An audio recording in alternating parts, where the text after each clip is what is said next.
Buonasera, Picciotti. I'm Mimmo Quartararo. Tonight I'll tell you about Willie Moretti, Frank Costello's right hand, the man who kept the wind off Sinatra, who started losing his mind, talking too much, and wound up full of bullets in a New Jersey diner in 1951.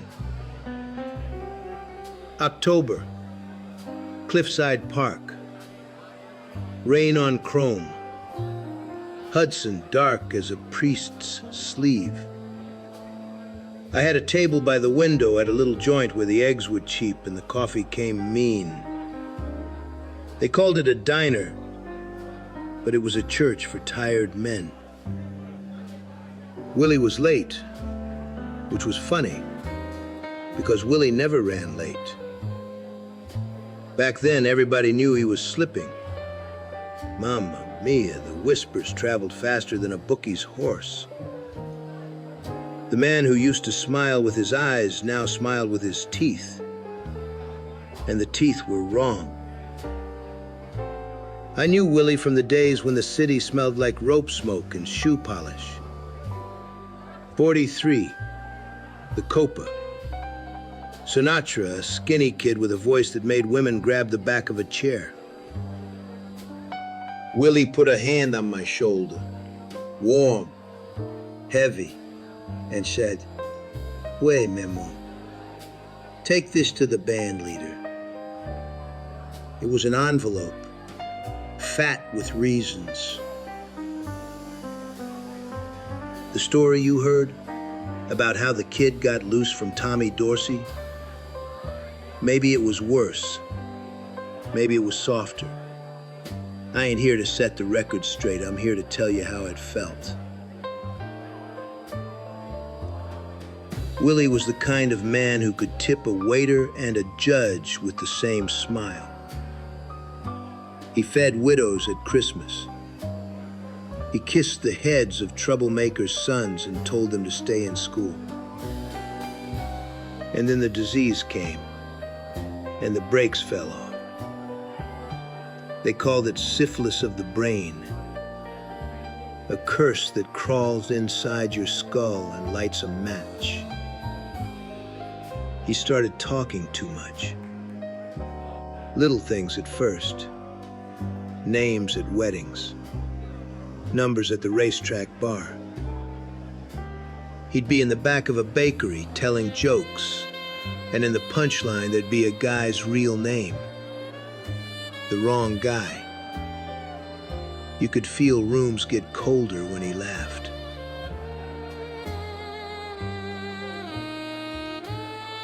We tried to cover him, protect him. "Fee you," I said once. "You gotta put some tape on that mouth." He winked, patted my cheek. "Relax, paisa. Family." Family, sure. The word that weighs 1,000 pounds when it falls on your chest. Then came the hearings. Kefauver and his men. Hungry for faces, for stories, for hands that couldn't stop fidgeting under a camera. I took Willie to a doctor in Newark. He wasn't fit to talk. And the doc saw it, saw the drift in his eyes, the way he pinched the air like he was silk. But the press still found him.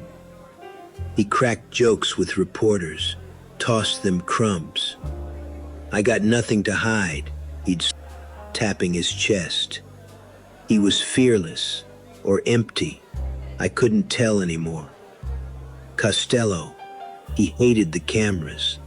Remember the hands, just the hands, like a puppet show.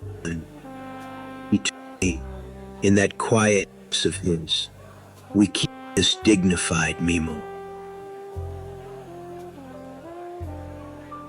Dignified means quick. I sat across from Willie one night in a back room on Bayard. Big bowl of olives. Anisette sweating in little glasses. He cupped the glass, looked at me, and the sickness flickered, but didn't win yet. I'm fine, he said.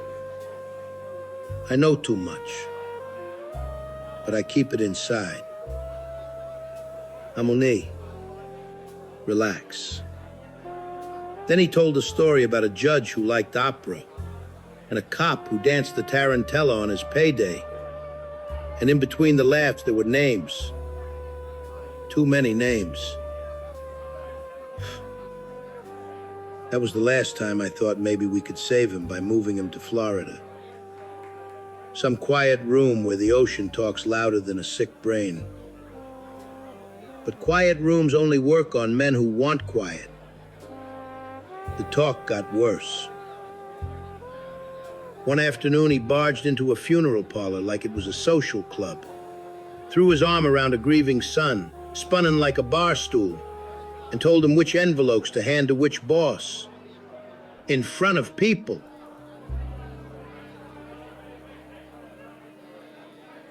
Strangers. Even the dead must have blushed. There were meetings. Always meetings. You know the code. Gardens, pruning, sending a cousin to the farm. Costello leaned in, hands folded, like he was praying. We do right by him, he said. No circus. A few men nodded and looked at their shoes. Me? I looked at the ceiling fan and watched it chase nothing. So back to that diner in Cliffside Park. Willie finally showed. Hat on a little crooked, coat too heavy for the room. He smelled like camphor and good tobacco. Mimmo, he said. You look like confession. I laughed because it was easier than the truth. He slid into the booth, waved at the waitress. Millie. Nice girl, eyes like a sundae. He cracked wise, ordered eggs and peppers, side of sausage, the way he always did when he wanted to show he wasn't worried. I saw the other boys drift in, separate, casual. One at the counter, two at a corner table. Cousins, they look like. Men come for pie. The doorbell kept dinging, dinging, like a metronome to a song I didn't want to hear. We made small talk. He asked about my sister's baby. I said she had lungs, sang all night.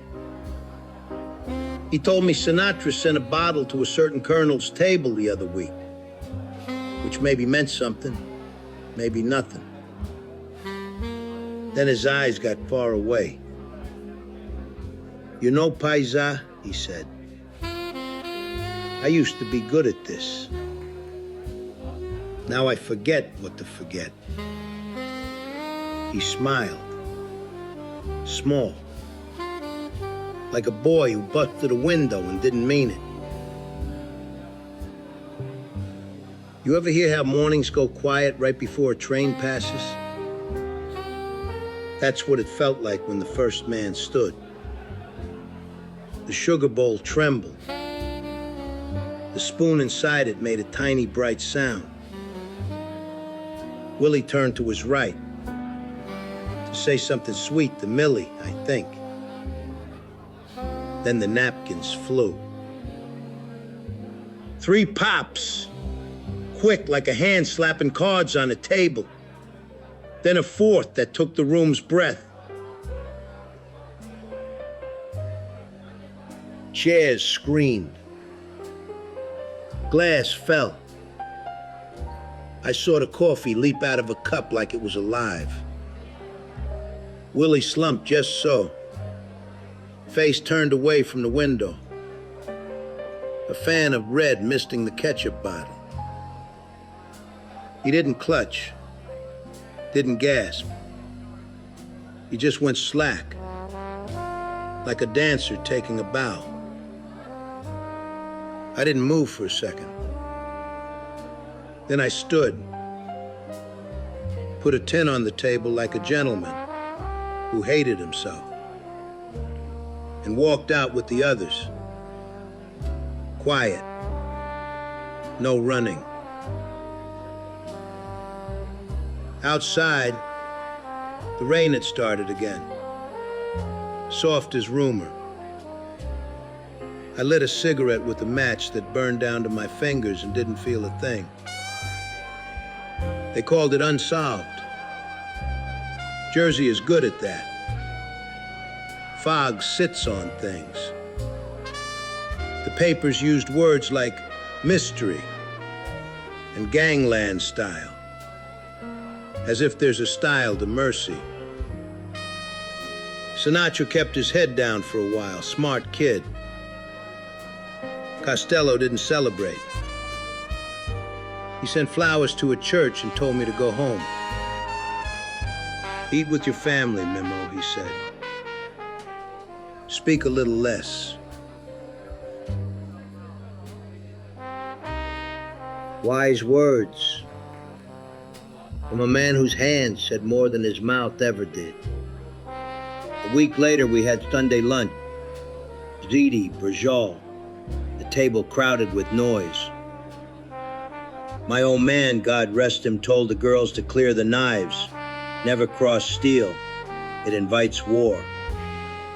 I remembered Willie cutting bread counterclockwise for luck, that silly superstition he loved.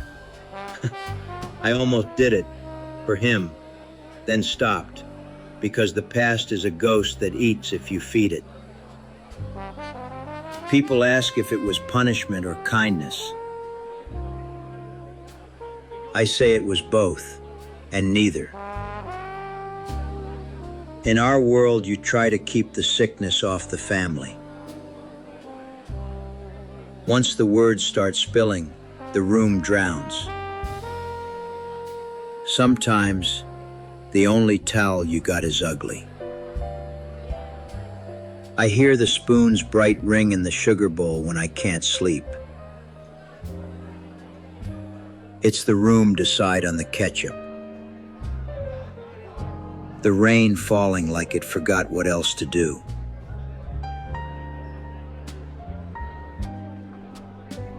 And I think of Willie's hand on my shoulder back when we were younger men, and his voice telling me to relax, I'm your knee.